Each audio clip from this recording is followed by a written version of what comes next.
Barrister সুমনকে গ্রেপ্তার করেছে র্যাব। শনিবার রাতে গাজীপুরের কালিয়াকৈর এলাকা থেকে তাকে গ্রেপ্তার করা হয়। ব্যারিস্টার সৈয়দ সাইদুল হক সুমনের বিরুদ্ধে পৃথক দুটি মামলা হয়েছে। মামলা দুটির বাদী বসিরাল হোসাইন নামে এক ব্যক্তি। বুধবার ঢাকার অতিরিক্ত chief metropolitan magistrate Abu Bakar সিদ্দিকের আদালতে মামলা দুটি দায়ের করা হয়। বিবাদী সাইদুল হক সুমন বিভিন্ন ইলেকট্রনিক্স মিডিয়ায় বাদীর বিরুদ্ধে এই মর্মে মিথ্যাচার করেন যে অর্থ আত্মসাৎ ও লুটপাট করিয়া বিদেশে পাচার করিয়াছেন এবং বাদী এমপি হিসাবে শপথ নেওয়ার 7 মাস পরে তার আমেরিকান পাসপোর্ট সারেন্ডার করেন, যাহা শপথ ভঙ্গের শামিল।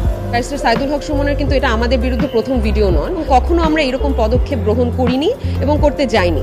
প্রথমবার এটা চাওয়ার একটাই রিজন হয়েছে, একটু জেনারেল মানুষকে অ্যাড্রেস করে একদম জেনারেলি একটা কথা বলতে চাই।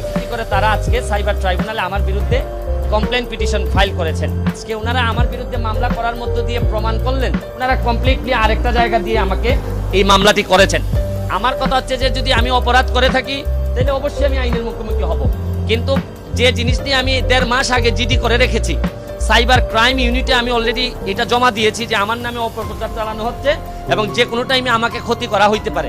এইরকম একটা জিনিসকে ব্যবহার করে তারা যে মামলাটি করেছেন তারা না জেনে মামলাটি করেছেন, আমি ধরে নিলাম না জেনে মামলাটি করেছেন। অপরাধ ট্রাইব্যুনালের প্রসিকিউটর ও সুপ্রিম কোর্টের আইনজীবী ব্যারিস্টার সৈয়দ সাইদুল হক সুমনের বিরুদ্ধে মিথ্যা মামলা প্রত্যাহারের দাবিতে তার এলাকা হবিগঞ্জে মানববন্ধন করেছেন এলাকাবাসী।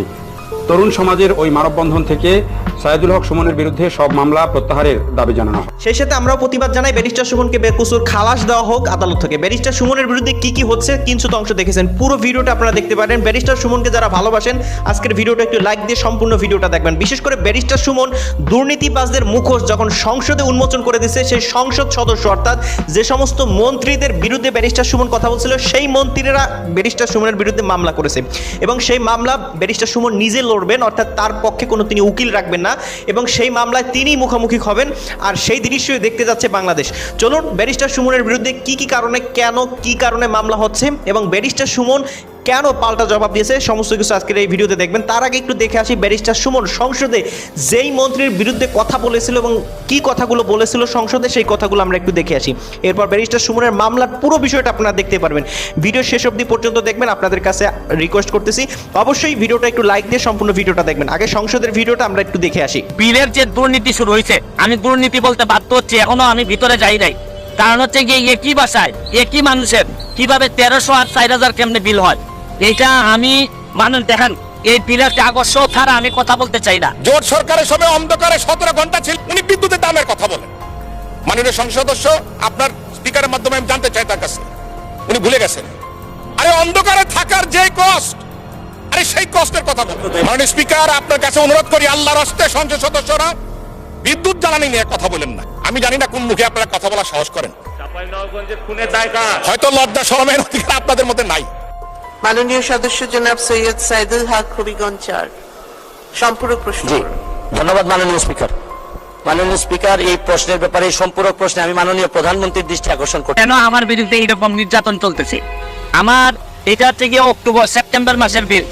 আমার এক একটা বিল এই মাসে বিল আসছে হচ্ছে গিয়ে 3300, এর আগের মাসে আসছে 1300, এর আগের মাসে আসছে 270।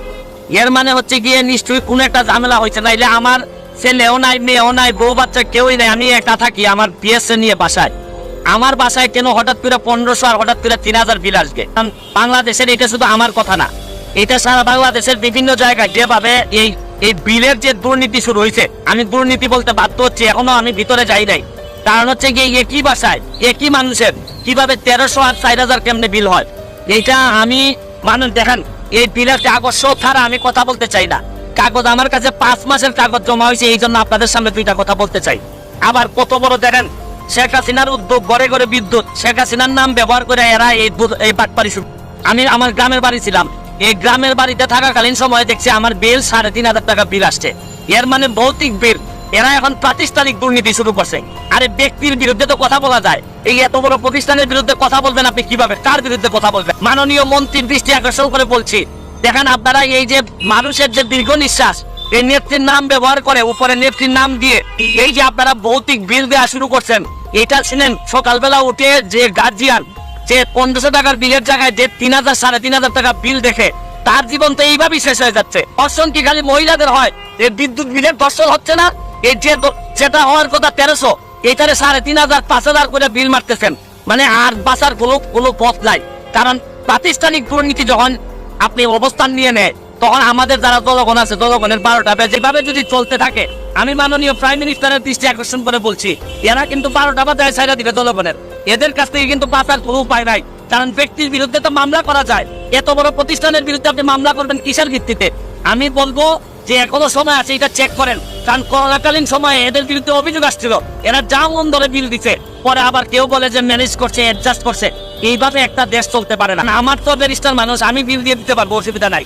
কিন্তু যারা নিরীহ নির্যাতিত, যারা এই অফিসে চাকরি করে, এরা না তো বিল দিতে কষ্ট হবে। হয়তো এরা অফিসে চাকরি করে বইটা পক্ষে বলতে চায়, কিন্তু আমি শুধু বলতে চাই এইটার ব্যবস্থা গ্রহণ করেন, না এটা মানুষের দীর্ঘ নিঃশ্বাসে কোনোদিন সোনার বাংলা, বঙ্গবন্ধু সোনার বাংলা হবে না।